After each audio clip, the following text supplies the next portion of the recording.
তোমরা অনেকেই কমেন্ট করো তুমি কি সারাদিন সেলাই করো? তো হ্যাঁ গো, কিছুদিন ধরে এমন হয়েছে সারাদিন আমি সেলাই করি, ঠিকঠাকভাবে ভিডিও করতে পারছি না। আর আজকেও দেখো এই দুটো ব্লাউজ বানিয়েছি, কেমন হয়েছে কমেন্ট করে কিন্তু জানাবে। দুটোই প্রিন্সেস কাটের উপর। তারপরে দেখো রেডি সেডি হয়ে এখন বের হয়েছি, এগুলো দিতে যাচ্ছি আর ওদিক থেকে ঘুরতেও যাব আজকে একা একা। হ্যালো বন্ধুরা, শুভ বিকেল। তোমরা সবাই কেমন আছো? আশা করছি ভালো আছো, আমিও কিন্তু খুব ভালো আছি। আর এই দেখো আজকে ঘুরতে চলে এসেছি এদিকে, মানে এখন বাজে 5টা, কিন্তু রোদ দিচ্ছে অনেক, মেঘলা মেঘলা ওয়েদার ছিল, সেই জন্য বেরিয়েছি। আর এসে কি রোদ দিচ্ছে, কিছুক্ষণ আগে বৃষ্টিও হলো। তো আজকে একা একাই চলে এসেছি, ভালো লাগছিল না ঘরে, ভাবলাম কিছুগুলো শর্টসও বানিয়ে নেব আর এদিক থেকে ঘুরেও চলে আসব। তো এই দেখো সেদিনের ভিডিওতে তোমরা দেখেছো, এখানটাতে অনেকগুলো ভিডিও বানিয়েছিলাম।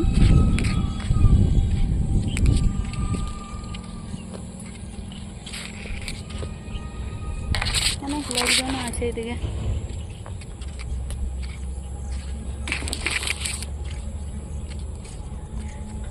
পুজোর সময় আসতে হবে এদিকে শর্টস ভিডিও বানানোর জন্য, কারণ এইগুলোতে কাশফুল ফুটলেই যা লাগবে দেখতে।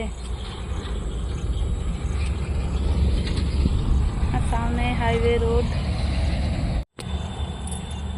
এই দেখো আকাশটা কত সুন্দর লাগছে, দেখো একদম যেমন পুজো পুজো ভাব। পুজোর আগেটাতে এরকম দেখায়।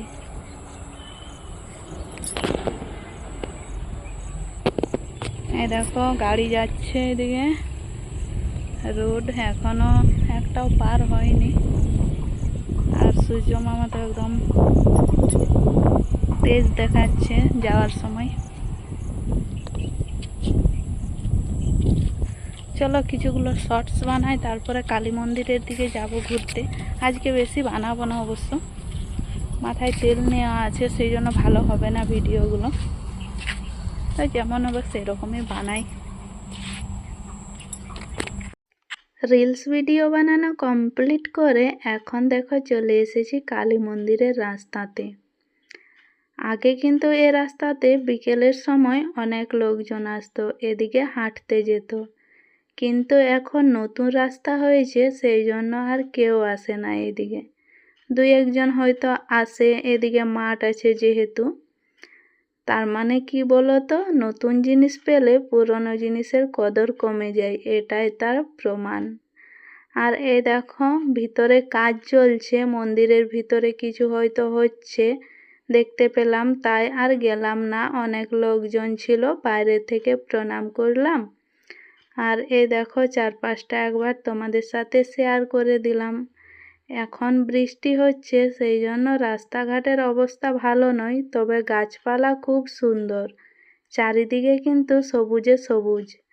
প্রণাম করে নিলাম, এরপরে চলো বাড়ির দিকে যাই, এখন অনেকটাই বেলা আছে।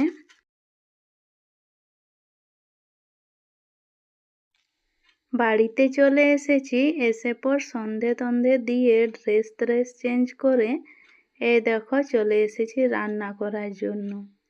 আজকে ভাবছি যে পরোটা বানাবো, তো সেই জন্য আগের থেকেই আমি ময়দাটা মেখে রেখেছিলাম, সন্ধে দেওয়ার আগেই মেখে রেখেছিলাম যাতে খেতে খুব ভালো হয় সেই জন্য। তো এই দেখো তারপরে অনেকটাই ভিজে গেছে ময়দাটা, এরপরে চলো বেলে নেওয়া যাক। আর দেখো বেলে নিচ্ছি, তো আমার মাথাটা এমনভাবে নড়ছে, মানে যত না বেলছি তার থেকে বেশি আমার মাথায় নড়ছে। তো এই দেখো মোটামুটি একটা শেপের হলো, এরকমভাবে কখনো বানাইনি, তাও ট্রাই করলাম, মোটামুটি হয়েছিল। আর পরোটা খেতে তোমরা কারা কারা ভালোবাসো কমেন্ট করে জানাবে তো। আমার মোটামুটি ভালোই লাগে, কিন্তু আজকে একদম দেশি গরুর ঘিয়ে বানিয়েছি। বাড়িতে অনেকটাই ঘি ছিল, অনেক দিন ধরেই ছিল, তো বেশি দিন তো রাখা যায় না, তো সেই জন্য ভাবলাম যে খারাপ হয়ে যাবে নাকি, তাই ভাবলাম আজকে চলো সব পরোটাগুলো কিন্তু একদম অরিজিনাল ঘি থেকে বানাই। খেতেও কিন্তু ভালো হয়েছিল। তো এই দেখো এই বোতলের মধ্যে ছিল, তো অনেকবার মানে ওটার থেকে ঢালার চেষ্টা করছি, জমেছিল সেই জন্য পড়ছিলই না। তারপরে দেখো ওইদিকে গলতে দিচ্ছি এক হাতে আর এক হাতে ভাজছি, তারপরে মোটামুটি হয়েছে, অল্প অল্প পড়ছে। আগের থেকে যদি গলতে দিয়ে রাখতাম তাহলে কিন্তু ভালো হতো। তো অত আর ভাবিনি প্রথমে যে এরকম হবে বলে, না হলে আগের থেকেই গলতে দিয়ে রেখে দিতাম। আর কাচের বোতলে আছে। তো ফাইনালি দেখো আমাদের রাতের খাবার তৈরি হয়ে গেছে। এদিকে আছে লাল চা গরম গরম, আর এদিকে গরম গরম ঘিয়ের পরোটা, একদম নরম নরম। তোমরা যদি কেউ খাবে তো চলে এসো। এখানে আমার জন্য নিয়ে নিচ্ছি, এরপরে চা আর পরোটা খাবো।